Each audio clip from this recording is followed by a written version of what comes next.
नमस्कार। आज हम लोग क्लास 8 साइंस का लेसन नंबर 4 धातु और अधातु के बारे में जानेंगे। ठीक है, तो सबसे पहले हम लोग धातु के बारे में बात करते हैं कि धातु होते कौन कौन से हैं। जैसे लोहा हो गया, तांबा हो गया, जस्ता हो गया, एल्यूमिनियम हुआ, है ना, सोना हुआ आदि। ये सभी के सभी क्या हैं? धातु हैं, क्योंकि ये सभी कठोर, चमकीला और ध्वनिक होते हैं। कहने का मतलब ये है कि जो भी धातु होंगे उसमें ये तीन गुण जरूर दिखाई देंगे। कठोर होंगे और वो चमकीला होगा और वो ध्वनिक होंगे, है ना। जैसे कि हम लोग लोहा में देखते हैं कि लोहा कठोर होता है, चमकीला होता है और उसमें कुछ चीज़ से आवाज़ करने से या टकराने से उसमें से ध्वनि निकलती है।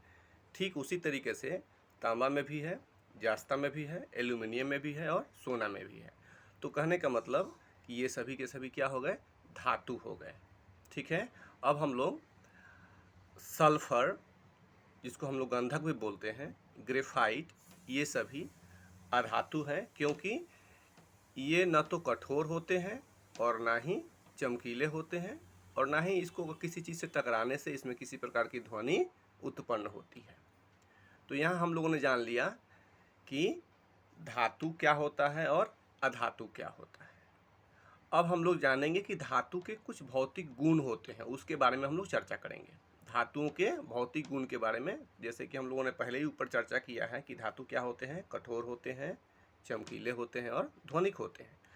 तो उसका धातु का पहला जो भौतिक गुण है वो है कि धातुओं को पीट करके, है ना, पतला चादर बना सकते हैं। धातुओं का पहला गुण क्या है? भौतिक गुण, कि धातुओं को हम लोग पीट करके, है ना, पतला चादर के रूप में बनाया जा सकता है। और इस गुण को हम लोग आघात वर्धनीयता कहते हैं। क्या कहते हैं? आघात वर्धनीयता कहते हैं। अर्थात धातुएं जो हैं आघात वर्धनीय होते हैं। धातुएं क्या होते हैं?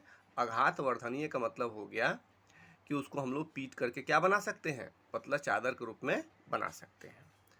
दूसरा है कि धातुओं को खींच करके पतला तार बनाया जा सकता है। धातुओं को हम लोग खींच कर क्या बना सकते हैं? उसे पतला तार बना सकते हैं।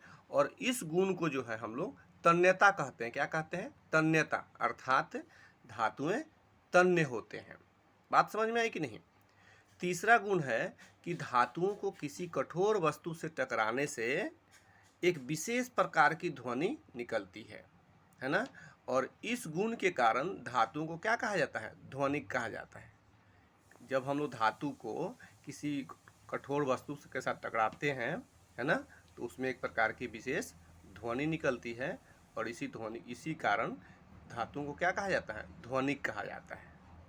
चौथा है धातुएं चमकीले होते हैं। हालांकि जैसे कि मैंने ऊपर ही बता दिया है कि धातु के क्या क्या गुण होते हैं, तो उसमें चौथा गुण क्या होता है भौतिक गुण में? कि धातुएं चमकीले होते हैं, एक प्रकार की उसमें चमक पाई जाती है ना। पांचवा है धातुएं ऊष्मा तथा विद्युत का सुचालक होता है। जितनी भी धातुएं हैं ऊष्मा और विद्युत का सुचालक होती हैं। सुचालक का मतलब ये हो गया कि उस धातु से ऊष्मा और विद्युत आराम से पास हो सकता है ना।